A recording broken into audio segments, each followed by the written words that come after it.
DIY 教室。生のり付き壁紙のエアコン周りへの貼り方。今回はエアコンの周りを4枚の壁紙で貼り分ける簡単な施工方法をご紹介します。こちらの材料と道具を使って DIY します。壁や右側の壁紙の端からエアコンがあるところまでの長さを測り、その長さに3センチ加えて壁紙の右端から測りカットします。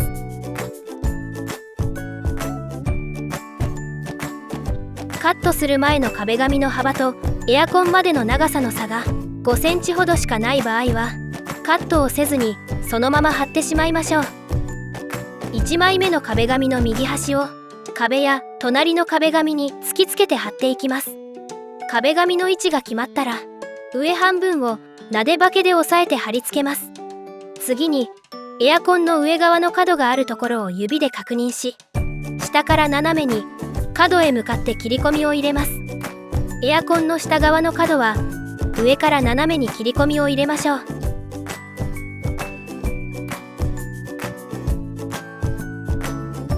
コンセント部分は壁の出っ張ったところに切り込みを入れてくり抜き、空気を抜きながら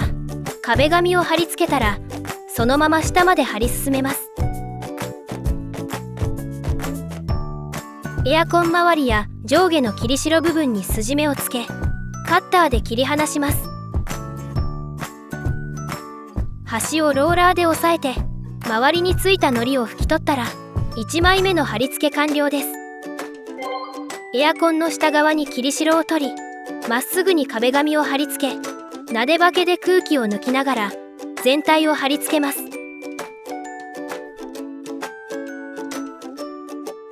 左右の角に向かって切り込みを入れ、エアコンに壁紙を沿わせます。左側だけをエアコンの角から壁紙の端に向かって切り離しましょう。エアコン側と床側の切り代部分に筋目をつけ、切り代をカッターで切り離します。エアコンの側面からまっすぐ降りた線上でジョイントカットをします。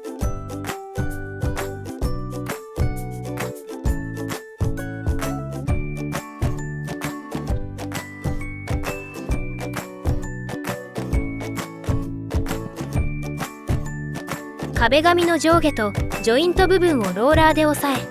周りについた糊を拭き取っておきましょう。エアコンと天井側の隙間に1センチほど壁紙を入れ込み貼り付け、なでばけで壁紙を押さえ、天井側にヘラで筋目をつけたら天井側の切り代をカットします。エアコンと壁に隙間がない場合はエアコン側にも切り代を取り、ヘラをしっかりとへこみに入れ込んで筋目をつけ切り代をカットします。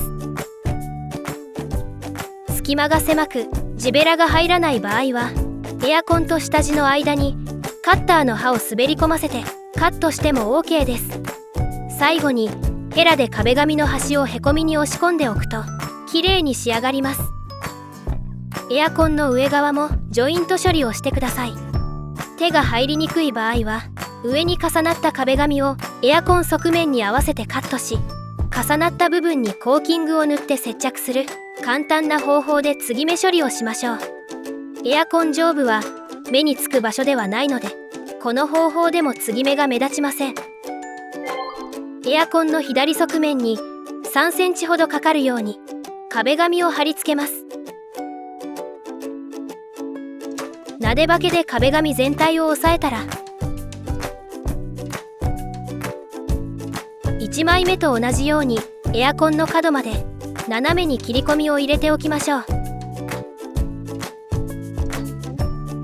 壁紙の重なったところを剥がし、下の壁紙をエアコンの側面より左の位置でカットしたら、剥がした壁紙を戻してエアコンの角の切り代を切り離し、エアコンの角のところまでテープを引き抜いて押さえておきましょう。あとはエアコンの側面や壁紙の上下の切り代に筋目をつけてからカットし、エアコンの側面からまっすぐ下までジョイントカットをします。ローラーで壁紙の端やジョイント部分をしっかりと押さえ、エアコンや天井などについた糊をしっかり拭き取ったら完了です。